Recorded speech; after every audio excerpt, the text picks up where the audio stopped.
그 7번째 이야기. 인생길, 그것은 하늘을 닮아가는 과정. 인간이 가장 고귀한 것은 죽은 뒤의 이름을 생각하기 때문이다. 사람이 일생을 통해 추구해야 할 목표는 무엇일까? 당장 눈앞에 보이는 것들에 현혹되어 판단을 그르칠 수도 있을 터이니 아무래도 그 누구도 피할 수 없는 인생의 종착점인 죽음을 바로 앞두고 인간이 남길 수 있는 것은 무엇일까를 생각해 보아야 비로소 바른 목표가 나타날 것 같다. 과연 그때 남길 수 있는 것은 무엇일까? 남겨야 하는 것은 무엇일까? 그리고 남기고 싶은 것은 무엇일까? 유명한 이름인가 아닌가? 그것은 문제가 안 된다. 문제가 된다 해도 2차적인 문제일 뿐이다. 중요한 것은 흠없고 깨끗한 이름, 이것 하나를 남기는 것이다. 모든 것과 작별하고 모든 것을 버리고 가야 하는 인간이 사실 남길 것이라고는 이름밖에 없다. 그리고 그 이름을 가장 잘 남기는 길은 그것의 깨끗함에 있다. 위대함과 깨끗함 중에 굳이 하나를 택하라고 한다면 사람들은 어느 쪽을 택할까?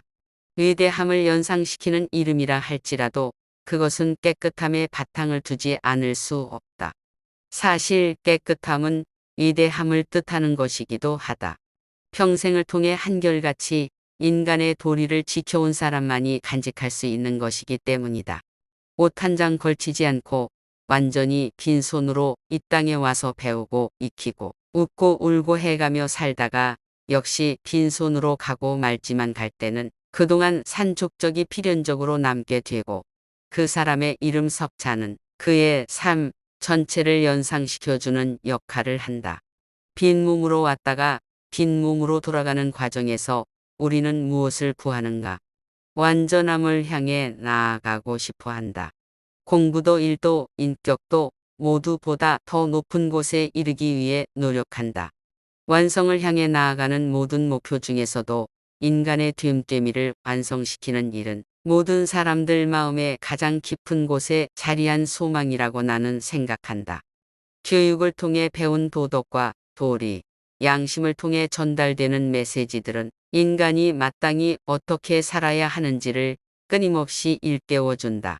그것이 이끄는 길을 따라 도달해야 하는 곳 모든 덕의 완성은 바로 하늘이다. 마치 우리가 아무개하는 이름을 들으면 먼저 그의 인품을 떠올리게 되듯이 하늘 하면 사람들은 인간 세계에서 추구하는 덕목들이 완전하게 간직되고 또한 비롯됨을 떠올리기 때문이다. 비록 완성된 자리까지는 못 간다 하더라도 그것을 향해 노력하고 있는 우리들은 모두 인생이라는 도장을 통해 하늘을 닮아가고 있는 중이다. 성경에 하느님이 당신의 형상을 본따 인간을 창조하셨다는 뜻이나 인간에게 성령이 임할 수 있다는 뜻을 나는 그렇게 받아들이고 있다.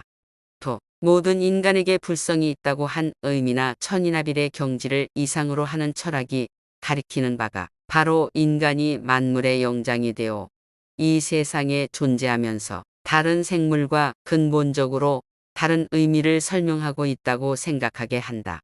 인간의 위대함은 여러 가지로 설명할 수 있을 것이다. 눈부신 과학의 발달과 문명, 그러나 그 어느 부문도 하늘을 본받을 수 있다는 위대성과 무한한 가능성에는 미치지 못할 것이다. 그토록 위대할 수 있는 가능성은 크게 타락할 가능성도 의미한다. 그래서 인간이 인간의 도리를 따라가지 못할 때는 짐승만도 못한 존재가 되기도 한다.